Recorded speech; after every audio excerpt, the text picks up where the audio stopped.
అందరికీ నమస్కారం. తెలుగు కథామాలకు స్వాగతం. ఎదన్పూడి సులోచనారాణి గారి సెక్రటరీ చదువుకుంటున్నాము. బామ్మగారి దహన క్రియలు శేఖరం తన చేతి మీదుగానే స్వయంగా ముగించాడు. ఆవిడ పోయిందనే వార్త అందరికీ, ముఖ్యంగా వనితా విహార్ వాళ్ళకి అసనిపాతంలో తగిలింది. ఈ మరణంతో దిక్కులేని జయంతి శేఖరానికి మరింత దగ్గరైపోతుందనే భయం, బాధ ఎక్కువైనాయి. ఇప్పుడేమిటి చేయటం అంది మిసెస్ కరుణాకరం. మనం వెళ్ళి చూసి వద్దాం, మెల్లగా ఆ పిల్లని మనలో కలుపుకోవటం మంచిది అంది రేఖారాణి. మిసెస్ కరుణాకరం సరేనంది. ఆవిడికి కావలసిందల్లా ప్రమీలతో రాజశేఖరానికి ఆ మూడు ముళ్ళు పడటం, తమకున్న ఆస్తితో అతని ఆస్తిపాస్తులు కలిసిపోవటం, ఎలాగైనా ఈ వివాహం జరిపించే బాధ్యత నాది అని రేఖారాణి వాళ్ళకి వాగ్దానం చేసింది. జయంతి శేఖరం దగ్గర సెక్రటరీగా చేరిందని తెలిసిన రోజునే ఆవిడ రేఖారాణిని నిలదీసింది. ఆగు, ఉండని, ఏం పర్వాలేదు, నేను చెబుతున్నాను కదా. శేఖరానికి అమ్మాయి మీద జాలి తప్ప ఇంకేం లేదు. వనితా విహార్లో మిస్టర్ వర్మ ద్వారా జయంతికి జరిగిన అవమానం అతనికి తెలిసింది. ఆ కోపంతోనే ఆదుకోవాలనే ఉద్దేశంతో తనంతట తనే పిలిచి ఉద్యోగం ఇచ్చాడు. దానికి మనమేమైనా అనుకున్నట్టు బయటపడితే ఇంకొంచెం రెచ్చిపోతాడు. అందుకే జయంతి సెక్రటరీగా చేరిందన్న విషయం మనం అసలు గుర్తించినా పట్టించుకోనట్టుందామని చెప్పింది. అసలు ఆ మిసెస్ వర్మ ఇంటికి ఆ రోజు ఆ అమ్మాయి వెళ్ళకపోతే ఏ గొడవ ఉండేది కాదు. ఎప్పటికీ వనితా విహార్ సెక్రటరీగానే ఉండిపోయేది విసుగ్గా అంది మిసెస్ కరుణాకరం. అవును, కానీ వ్యవహారం ఇంత దూరం పోతుందని ఎవరికి తెలుసు? రాజశేఖరం ఈ విషయంలో జోక్యం కల్పించుకుంటాడని మనం కల్లోనైనా అనుకున్నామా అంది రేఖారాణి. అవుననుకో, కానీ ఇప్పుడు మనం చేయాల్సిందేమిటి? చెప్పానుగా, మెల్లగా అమ్మాయిని మనలో కలుపుకుంటున్నట్లు కలుపుకొని శేఖరం నుంచి దాటించాలి. రేపు వెళ్ళి చూసి పలకరించి వద్దాం. సరే.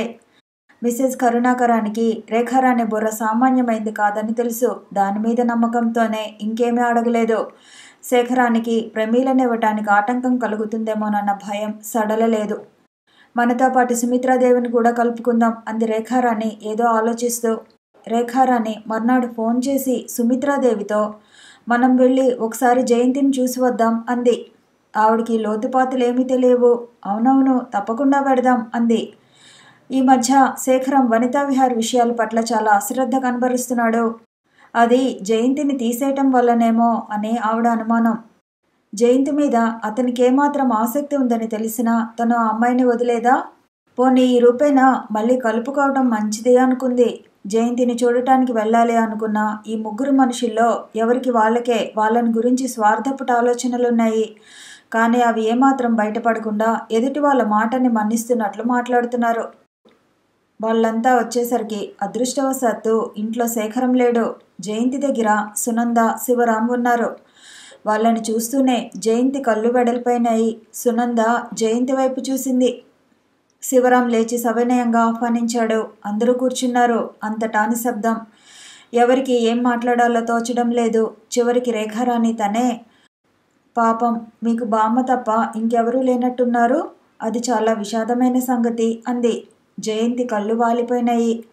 అసలు గుండె జబ్బని మాట మాత్రం మాకెవరికి తెలిసినా ఎవరినైనా మంచి డాక్టర్కి చూపించేవాళ్ళం. మా చుట్టాల్లోనే గుండెకి సంబంధించిన స్పెషలిస్ట్ ఒక ఆయన ఉన్నాడు అంది మిసెస్ కరుణాకరం. ఇంత చిన్న వయసులో ఇలాంటి బాధలు వస్తే మనసు మొద్దుబారిపోతుంది కూడా. అయినా నువ్వు ధైర్యం తెచ్చుకోవాలి అంది సుమిత్రాదేవి. అబ్బా, నీ స్థితిలో మా ప్రమీలను ఊహించుకుంటే నా గుండె బద్దలైపోతుంది అంది మిసెస్ కరుణాకరం. ఏమిటో అంతా భగవంతుని మాయ. ఓసారి ఆలోచిస్తే ఈ ప్రపంచంలో ఎవరికి ఎవళ్ళు అనిపిస్తుంది అంది సుమిత్రాదేవి. నువ్వు మరీ ఇలా ఒంటరిగా ఉండటం మంచిది కాదు. కాస్త అప్పుడప్పుడు అలా మా ఇళ్ళకేసి వస్తుండు. మనుషుల్లో పడితే కాస్త మనసు తేరుకోవచ్చు అంది రేఖారాణి. జయంతి తన చెవులు తనకే మోసం చేస్తున్నాయేమోననే భ్రమ కలిగింది. వాళ్ళు చాలాసేపు కూర్చున్నారు. అందరిలోకి ఎక్కువగా రేఖారాణి మాట్లాడింది. శివరాం మధ్య మధ్యలో జవాబులిచ్చాడు. జయంతి, సునంద వింటూ కూర్చుండిపోయారు. వాళ్ళు చాలా టైం అయింది అంటూ లేచి వెళ్ళబోతూ తప్పకుండా వచ్చిన వాళ్ళందరితో కలవమని ఇంకోసారి గట్టిగా చెప్పి వెళ్ళిపోయారు. వాళ్ళు వెళ్ళిపోయిన తర్వాత గుమ్మం దాకా సాగనంపి వెనక్కి తిరిగి వస్తున్న శివరాం, మీ మీద హఠాత్తుగా ఇంత ఆపేక్ష వచ్చేసిందేమిటి వీళ్ళకి అన్నాడు నవ్వుతూ. అదే నాకు అర్థం కావటం లేదు అంది జయంతి. వీళ్ళని చూస్తుంటే చాలా మంచివాళ్ళలాగానే అనిపిస్తున్నారే అంది సునంద. పయోముఖ విషకుంభాలు, వాళ్ళ మాటలు నమ్మకండి. ఈ రావటంలో తప్పకుండా ఏదో ఎత్తు ఉండి ఉంటుంది. బయట వీళ్ళు జయంతి పేరిట ఎంతెంత ప్రచారాలు, ఎంత అసహ్యంగా చేస్తోంది నాకు తెలుసు అన్నాడు తీవ్రంగా. అలాగా అంది సునంద తగ్గుతూ. పోనీండి, నన్నేం చేస్తారు వాళ్ళు? జయంతి ఉదాసీనంగా అంది. బామ్మగారి మరణం అసలు ఆమె ఆలోచనల మీదనే వేదాంతపు తెర దింపేసింది. ఈ కాస్త జీవితానికి ఇన్ని కాట్లాటలా? జనన మరణాల మధ్య అత్యంత అల్పమైన ఈ జీవిత బుద్భుదం కోసం ఆశ నిరాశల మధ్య ఇంత ఊగిసిలాట? చీచి, దేనికోసం బాధపడకూడదు, దేనికోసం దిగులు పడకూడదు. మనసుకి నేర్పిన పాఠాన్ని వల్లవేసుకుంటోంది జయంతి. శివరాం వెళ్ళబోయే ముందు అదోలా కూర్చున్న జయంతిని చూస్తూ, మీరు ధైర్యం తెచ్చుకోవాలి, మరీ ఇలా జారిపోకూడదు అన్నాడు. నేను ధైర్యంగానే ఉన్నానుగా, చూడండి. లేకపోతే వాక్యం పూర్తి చేయకుండానే పేలవంగా నవ్వేసింది. ఉన్నానంటే సరిపోతుందా? ఉంది లేంది నీ మొహం మాకు చెప్పటంలా అని క్షణం సేపు ఆగి, ఏమిటండి మనలో ఎవరు శాశ్వతం? మీరు శాశ్వతమా, నేను శాశ్వతమా? మనమే కానప్పుడు ఇంకోళ్ళ కోసం బాధపడటం ఎంత వెర్రితనం? కాబోతే మీకు ఆవిడ లేని లోటు బాగా తెలుస్తుంది, అది నేను ఒప్పుకుంటాను. కానీ ఆ లోటు భర్తీ చేసుకోవటానికి మార్గం చూసుకోవాలి. అది మీరు చేయాల్సిన పని. కనీసం ప్రయత్నం చేసి చూడండి అన్నాడు. అతను వెళ్ళిపోయిన తర్వాత అంతవరకు బొమ్మలా బెగబట్టుకుని కూర్చున్న జయంతి ఒక్కసారి వెక్కి వెక్కి ఏడవటం మొదలుపెట్టింది. చీచీ, ఏమిటిది పిచ్చిదానిలా? అదిగో వాళ్ళు చెప్పిందంతా అప్పుడే మర్చిపోయావా? అంది సునంద జయంతి తలని బొల్లోకి లాక్కుంటూ. జయంతి సమాధానం చెప్పలేదు. చాలాసేపు అయిన తర్వాత సునంద మరోసారి కేకలు వేయటంతో దుఃఖాన్ని నిగ్రహించుకోవడానికి ప్రయత్నిస్తూ, లేదు సునంద, కానీ నేనెక్కడుండాలి? ఏం చేయాలి? ఎవరి కోసం బ్రతకాలి చెప్పు అంది అస్పష్టంగా. ఎవరి కోసం బ్రతకటం అనేది అర్థం లేని ప్రశ్న. ఎక్కడుండాలి అనేది ప్రస్తుత అనవసరమైన ఆలోచన. ఏం చేయాలి అంటే, కానీ కొద్ది రోజులు పోనీ చూద్దాం అంది సునంద. నేనెక్కువ రోజులు ఇక్కడుంటే ఏం బాగుంటుంది? సునందకి ఏం జవాబు చెప్పాలో తోచలేదు.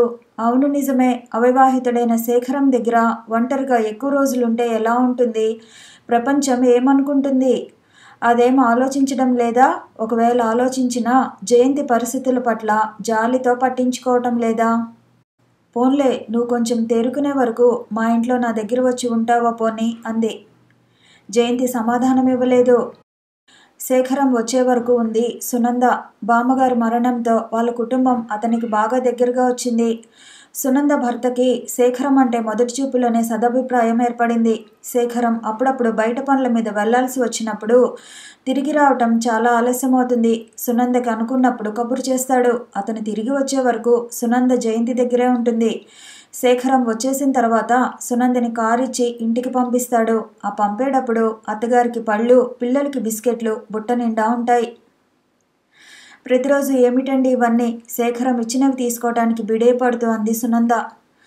పర్వాలేదులేండి, ఇంటికి వెళ్ళగానే పిల్లలు ఎదురు వస్తారు. మీరింతసేపు వాళ్ళని వదిలిపెట్టి ఉన్నారు. నేను వెళ్ళేసరికి వాళ్ళు నిద్రపోతారు. అయినా జయంతిని ఈ సమయంలో ఈ కాస్తైనా ఆదుకోవటం నా విధి అనుకుంటాను.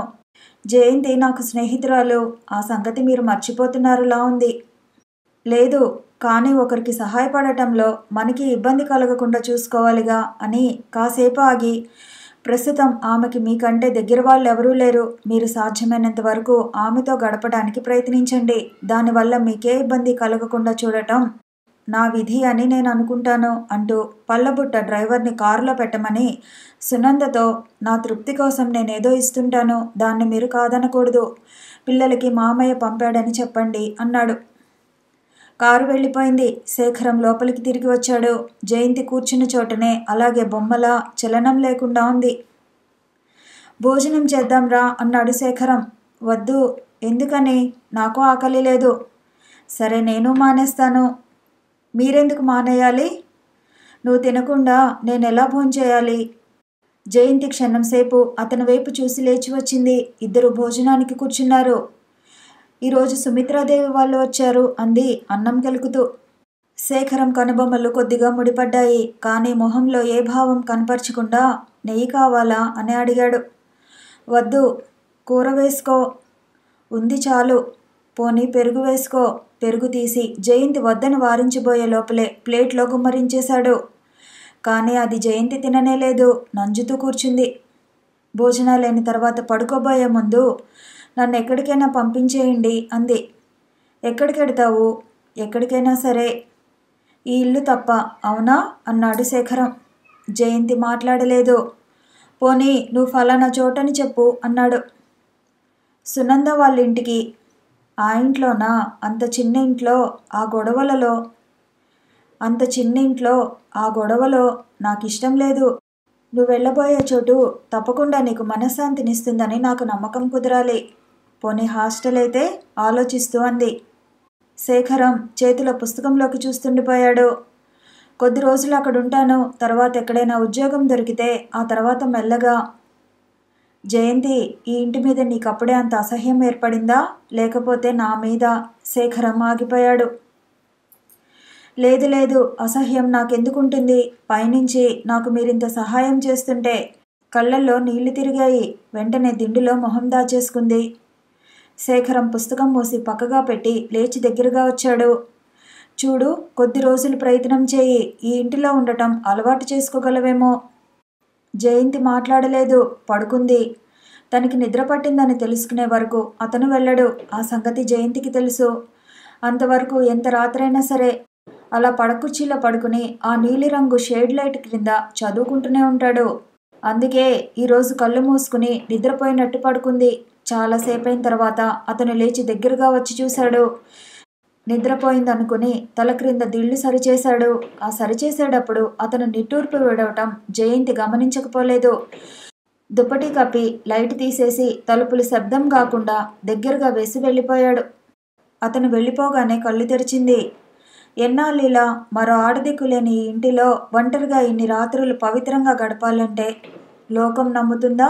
శేఖరం తనతో పాటు ఉండటానికి మరెవరినైనా తీసుకురావటానికి ఎందుకు ప్రయత్నం చేయడు? అసలు అటువైపు ఆలోచించినట్లు, పట్టించుకున్నట్లు ఉంటాడే? కళ్ళ ముందు కనిపిస్తున్న ఈ చీకటిలా శూన్యంగా ఉన్న జీవితంలోకి వెలుగు ఎలా తెచ్చుకోవాలి? ఏం చేయాలి? కళ్ళు కాస్త తెరిస్తే చాలు పెద్ద పెద్ద కూరలతో మీదకి ఉరకడానికి పొంచి కూర్చున్నట్లు అనిపిస్తుంది. కదలాలంటేనే భయం. ఒంటరిగా పడుకోవటానికి అలవాటు లేని జయంతికి అర్థం కాని భయంతో శరీరంలో రక్తం చల్లబడ్డట్లు, బిగుసుకుపోతున్నట్లు అనిపించసాగింది. చీచి, ఏమిటి ఆలోచనలు? మరి చిన్నపిల్లలాగా ఈ కాస్తకే భయపడితే ముందు ముందు జీవితం అంతా ఒంటరిగా ఎలా గడపాలి? ధైర్యం తెచ్చుకుంటూ నిద్రపోయింది. అంతా అడవి. చుట్టూ సూర్యకిరణాలను చొరనీయకుండా దట్టమైన శాఖలతో పెద్ద పెద్ద వృక్షాలు, వాటి నిండా కొమ్మలకి కరుచుకుని వేళ్లాడుతున్న భయంకరమైన పాములు. ఎవరికోసమో వెతుక్కుంటూ వచ్చిన జయంతి ఈ అడవిలో దారి తప్పిపోయింది. ఏం చేయడానికి పాలుపోవడం లేదు. భయంతో ప్రాణాలు బిగుసుకుపోతున్నాయి. ఇంతలో దూరం నుంచి ఎక్కడి నుంచో జయంతి అన్న బామ్మ కేక వినిపించింది. బామ్మ బిగ్గరగా అరుస్తూ అటువైపు పరిగెత్తసాగింది. చెట్లకు వేళ్లాడుతున్న పాములు తోకలతో జయంతిని కొట్టాలని చూస్తున్నాయి. అకారణంగా తన మీద వాటికి ఎందుకంత కోపం? జయంతి మరోసారి కేక వినిపించింది. బామ్మ! శబ్దం వచ్చిన వైపు పరిగెత్తుకొచ్చిన జయంతి హఠాత్తుగా అంత దూరంలో ఆగిపోయింది. ఎదురుగుండా బామ్మకి బదులు పెద్ద సింహం కూర్చుని గడ్డం దువ్వుకుంటోంది. వచ్చావా? రా, నీకోసమే చూస్తున్నాను అచ్చు బామ్మ కంఠంలా పిలుస్తోంది. అయితే నన్ను పిలిచింది నువ్వా? అవును నేనే, నాకు చాలా ఆకలి అవుతోంది అంది సింహం. జయంతి వెనక్కి అడుగులు వేయసాగింది. సింహం లేచి ముందుకు వస్తోంది. నువ్వు అర్థం కాలేదా? సింహానికి ఆకలి అవుతోంది అంటే నీకు తెలియటంలా? జాగ్రత్త, ఇంకో 2 అడుగులు వెనక్కి వేస్తే ఎక్కడుంటావో వెనక్కి తిరిగి చూసుకో. సింహం హెచ్చరించడంతో వెనక్కి తిరిగి చూసింది. వెనక పెద్ద ఆఘాతం. కళ్ళు తిరిగాయి. మళ్ళీ సింహం వైపు చూసింది.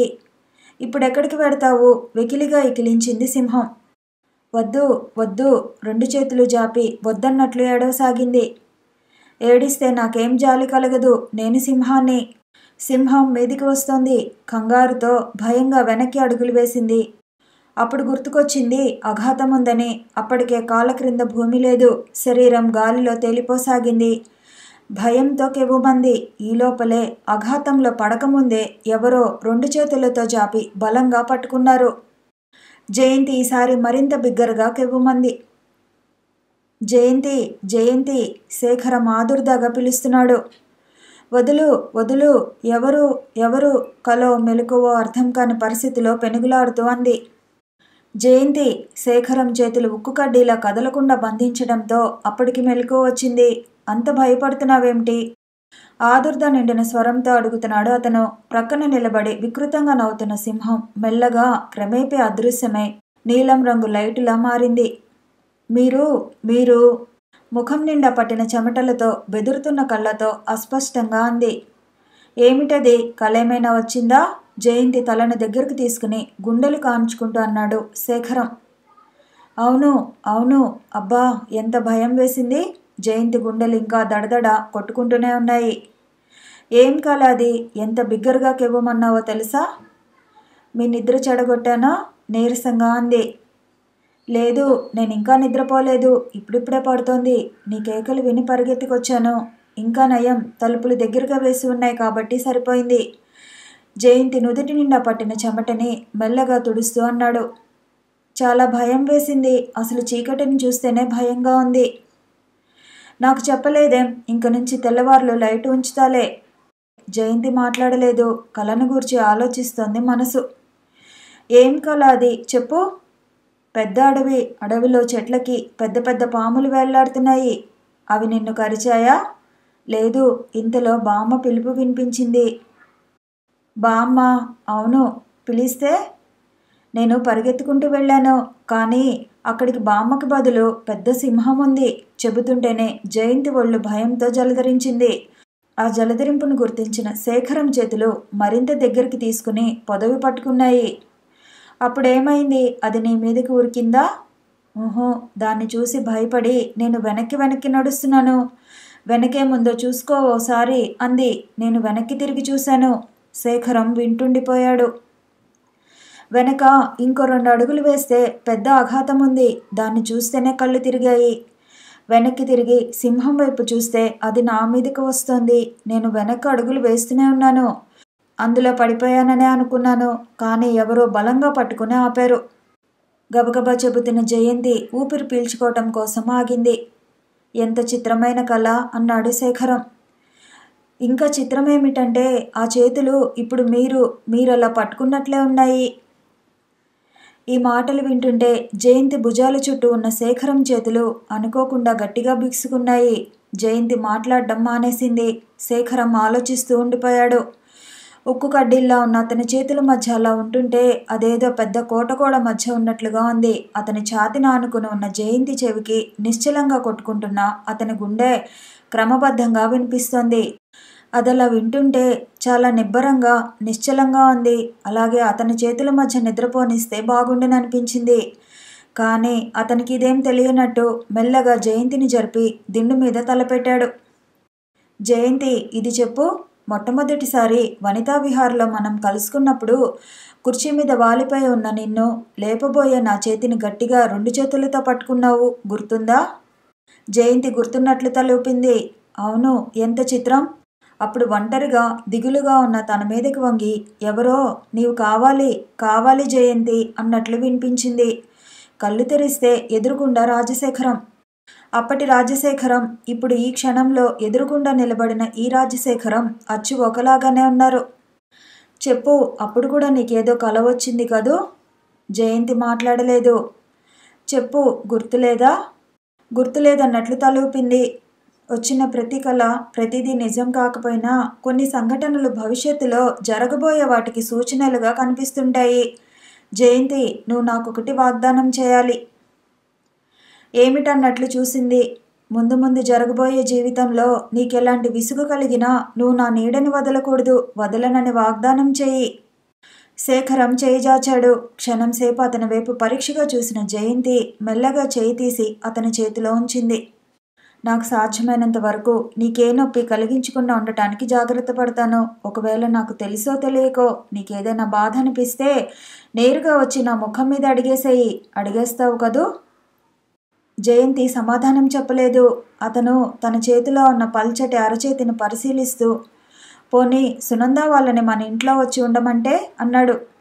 వాళ్ళందరినీనా ఆశ్చర్యంగా అడిగింది. అవును, బామ్మ స్మృతి నుంచి నిన్ను తప్పించాలంటే నీ మనసుని బాగా సందడిలో గందరగోళంగా ఉండాలి. అందుకే వాళ్ళు మన ఇంటికి వస్తే బాగుంటుందేమోనని అనుకుంటున్నాను. సునంద భర్త చాలా మంచివాడు, నమ్మకస్తుడిలా కనిపిస్తున్నాడు. జయంతి శేఖరం కళ్ళలోకి చూస్తుండిపోయింది. నేనింత క్రితం నిద్రపోయే వరకు దీన్ని గురించి ఆలోచిస్తున్నాను. వాళ్ళు మన ఇంట్లో ఉంటే నీకు సందడిగానూ ఉంటుంది, వాళ్ళకి సుఖంగానూ ఉంటుంది. నాకు కాస్త నిశ్చింతగా కూడా అనిపిస్తుంది. కానీ నాకేదైనా ఇబ్బంది కలుగుతుందనేగా నీ అనుమానం? లేక ఎవరైనా ఏమైనా అనుకుంటారనా? నాకు కావాల్సింది నీ మనశ్శాంతి. నువ్వు మళ్ళీ మామూలు మనిషివి కావటం అంతే. జయంతికి ఈ అభిప్రాయాన్ని బలంగా వ్యతిరేకించాలనిపించింది. కానీ ఏం చెప్పాలో, ఎలా చెప్పాలో తెలియలేదు. అయినా ఒకసారి నిర్ణయానికి వచ్చాడంటే అది మార్చటం అనేది అంత సులభం కాదు. ఆ సంగతి జయంతికి తెలుసు. అప్పటికి మౌనంగా ఊరుకుండిపోయింది. జయంతి నిద్రపోయిన తర్వాత శేఖరం లేచి వచ్చి పడక కుర్చీలో పడుకున్నాడు. అతనికి ఇలా ఎన్నాళ్ళు పోని జయంతిని పెళ్లి చేసుకుంటే అనిపించింది. కానీ వెంటనే మనసు వద్దు వద్దు, ఇప్పట్లో అలాంటి తెలివి తక్కువ పని ఎప్పుడూ చేయకు. ఆమె మనసు పూర్తిగా నీ మీద లేదని తెలుసుకుని కూడా నువ్వు పెళ్లి చేసుకుంటే అనటం ఏం బాగాలేదు.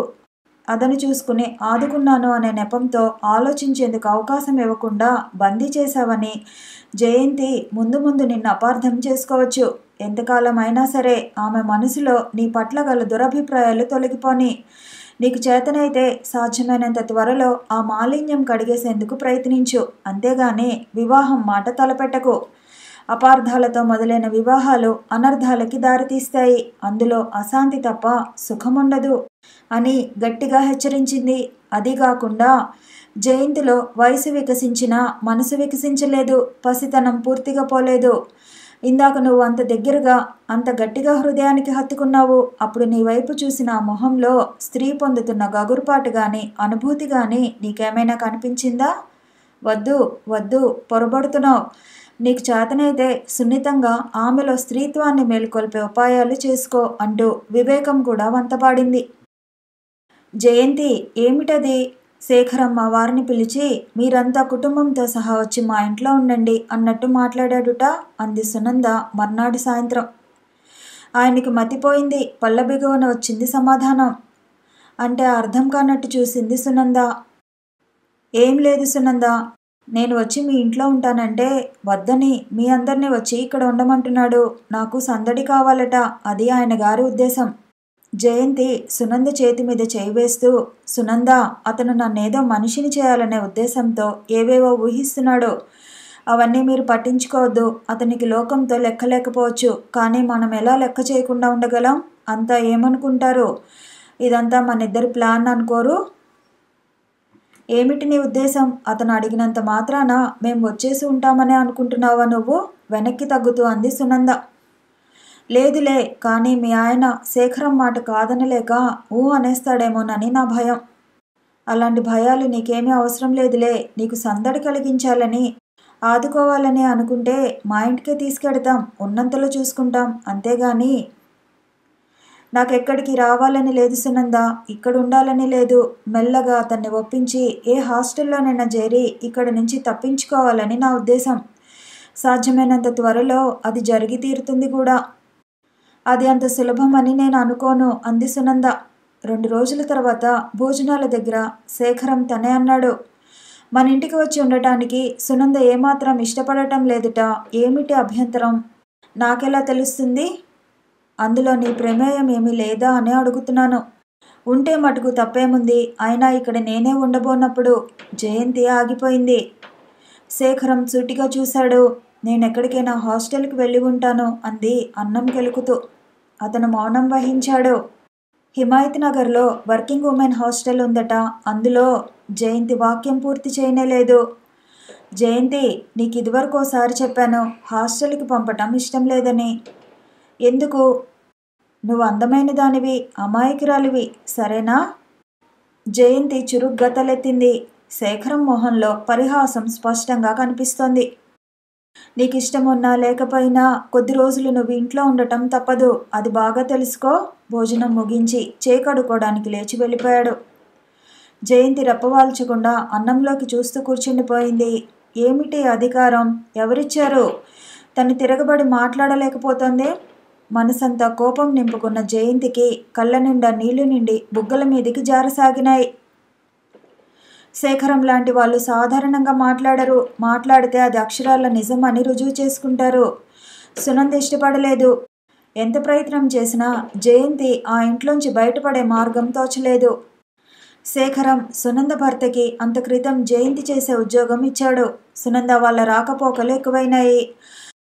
వనితా విహార్ వాళ్ళు చూపిస్తున్న ఆదరణ కూడా అంతు లేకుండా ఉంది. చీటికి మాటికి ఏదో వంక మీద జయంతి దగ్గరికి వాళ్ళు వచ్చి కూర్చుంటున్నారు. గంటల తరబడి జయంతి వినకపోయినా వాళ్ళ సోదేదో వాళ్ళు చెప్పుకొని పెడుతున్నారు.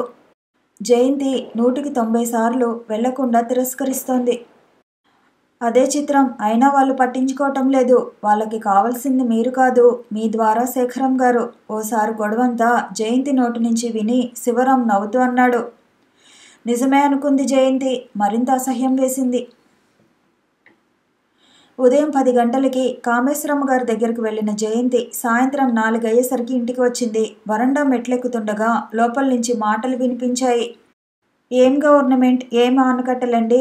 ఈరోజు చూసిన ప్రాజెక్టు తెల్లవారి చూస్తే ఒక్క సిమెంట్ ముక్క కూడా మిగలట్లేదుట. ఇంజనీర్లంతా ఇక్కడే ఎక్కడో కట్టామే అని తలలు కోక్కోవలసి వచ్చిందట. దేశం బాగుపడటం అంటే ఎలా బాగుపడుతుంది? దరిద్రం తీరమంటే ఎలా తీరుతుంది? ఎవరో ఆవేశంతో బిగ్గరగా అంటున్నారు. శేఖరం ఎవరితోనో మాట్లాడుతున్నట్టున్నాడు. జయంతి పమిటి తీసి భుజం చుట్టూ కప్పుకొని తల వంచుకుంటూ గబగబా లోపలికి వెళ్ళబోయింది. జయంతి ఇలారా. హాలు దాటి లోపల అడుగు పెట్టేస్తుండగా శేఖరం వెనక నుంచి పిలిచాడు. ఆగి వెనక్కు తిరిగింది. 5-6 ఆడవాళ్ళు, 2 మగవాళ్ళు ఉన్నారు. రా అని ఇంకోసారి పిలిచి ఈమె అంటూ పరిచయం చేయబోయాడు. తెలుసులేండి, మిసెస్ శేఖరం. ఒక ఆవిడ తెలివంతా వలకబోసింది. ఉలిక్కిపడ్డ జయంతి ఆవిడ వైపు కోపంగా చూసింది. శేఖరం ఆవిడ పొరపాటును కరెక్ట్ చేయకుండానే వీళ్ళంతా వరద బాధితుల సహాయార్థం విరాళాలు పోగు చేస్తున్నారట. ఇదిగో ఈమె సరస్వతి రామన్. నల్లగా పొట్టిగా అడ్డంగా ఉన్న ఆవిడని చూపించాడు. జయంతి నమస్కారం చేసింది. ఆవిడ లేచి ప్రతి నమస్కారం చేస్తూ కూర్చోండి అంది. హాల్లో మిగతా సోఫాలు, చైర్స్ అందరూ ఆక్రమించేసుకున్నారు. శేఖరం పక్క తప్ప ఎక్కడా ఖాళీ లేదు. శేఖరం జరిగి చోటిచ్చాడు. కానీ జయంతి కూర్చోలేదు. అతని సోఫా ప్రక్కగా నిలబడిపోయింది. సరస్వతి రామన్ తన వెంట వచ్చిన వాళ్ళందరినీ పరిచయం చేసింది. ఇంతకీ ఎంత ఇవ్వాలో చెప్పండి, శేఖరం నవ్వుతూ అన్నాడు. ఎంతేమిటండి, మేము అడిగిందంతా మీరిస్తారా? ఏదో ఉడతా భక్తి. మీ స్థితికి తగ్గకుండా ఉంటే చాలు. సరస్వతి రామన్కు డబ్బు ఎక్కువ ఎలా రాబట్టాలో తెలుసు. బాగుంది. నేనిచ్చే డబ్బుతో నా స్థితి తెలుస్తుందంటారా? అది కాదనుకోండి. సహజంగా మీకేవో అలవాట్లుంటాయిగా. శేఖరం జేబులోంచి పర్సు తీస్తుండగా ఇంకో ఆమె, పోనీ మీ మిస్సెస్కి ఇవ్వండి, ఆవిడ ఎంత ఇస్తే అంతే అంది. జయంతి వారించబోతున్నట్టు ఏదో అనబోతుండగా శేఖరం తనే అందుకుంటూ, ఆమె పేరు జయంతి. పేరు వదిలేసి మీరు మిసెస్ అంటే ఒప్పుకోదు అన్నాడు 2 అర్థాలు వచ్చేట్టు. ఓహో, చాలా స్వతంత్ర భావాలు గల వ్యక్తి కాబోలు. పోనీండి, జయంతి శేఖరం అంటాం. వద్దు, కోపం వచ్చే పని చేస్తే మన విరాళం తగ్గిపోవచ్చు. జయంతి గారు, మీకు తోచిందే ఇవ్వండి అంది సరస్వతి రామన్ ఇదంతా హాస్యంగా తీసుకుంటూ. శేఖరం పర్సు జయంతికి అందించాడు. అది అందుకోకుండా అతని వైపు చూస్తుండిపోయింది. ఊ ఇవ్వు అన్నాడు నవ్వుతూ. ఇంకా పిల్ల పాప లేనట్టుంది, ఎవరో మెల్లగా అనటం జయంతికి శేఖరానికి ఇద్దరికీ వినిపించింది. ఇద్దరి చూపులు కలుసుకున్నాయి. శేఖరం కళ్ళల్లో చిత్రమైన భావం మనోహరంగా మెరిసి జయంతి గుండెల్లోకి దూసుకుపోయి క్షణం సేపు కొట్టుకునేలా చేసింది. గబాల్న అతని చేతిలో పర్సు లాక్కుని తెరిచి అందులో ఉన్నదంతా ఎంత ఉందో చూడకుండా తీసి సరస్వతి రామన్ చేతిలో పెట్టేసింది. గుడ్, చాలా ఉదార హృదయులు మీరు. 800 విరాళం అంటే సామాన్యం కాదు. లెక్క పెట్టుకుని బ్యాగులో పెట్టుకుంటూ అంది. 800? జయంతి మనసులోనే ఉలిక్కిపడింది. భయంగా శేఖరం వైపు చూసింది. శేఖరం ఇదేం గమనించినట్టు, మరి ముందే మీరు మీ స్థితికి తగ్గట్టు అని లెంక పెట్టారాయే అన్నాడు నవ్వి. వాళ్ళు వెళ్ళిపోయిన తర్వాత జయంతి క్షమించండి అంది. ఎందుకు? నేను అంత డబ్బు ఉంటుందనుకోలేదు. అదా అంటూ నవ్వేసి, నీ కోపం తెప్పించినందుకు నాకీ మాత్రం శిక్ష పడకపోతే ఎలా? జయంతి మర్చిపోయిన కోపం రెట్టింపుగా తిరిగి వచ్చింది. లేకపోతే బుద్ధి లేదు వాళ్ళకి? ఆడామగా కనిపిస్తే అనేయటమేనా? వాళ్ళదేం పొరపాటు లేదు జయంతి. నేను ఒంటరిగాడినని తెలుసు. నా భార్య కాకపోతే ఇంకే ఆడది అంత చనువుగా ఇంట్లోకి వెడుతుంది? అందులో నువ్వేమో బుద్ధిమంతురాలిలా పమిట భుజాల చుట్టూ కప్పుకొని మెడను కనబడనివ్వలేదు. అవును నిజమే. జయంతికప్పుడు గుర్తొచ్చింది. చిచి పమిట తీసి సరిగ్గా వేసుకుంటూ అక్కడి నుంచి వెళ్ళిపోయింది. కథ కొనసాగుతుంది. మళ్ళీ కలుసుకుందాము. ఈ వీడియో నచ్చితే లైక్ చేయండి, షేర్ చేయండి, కామెంట్ చేయండి, ఛానల్ని సబ్స్క్రైబ్ చేయండి.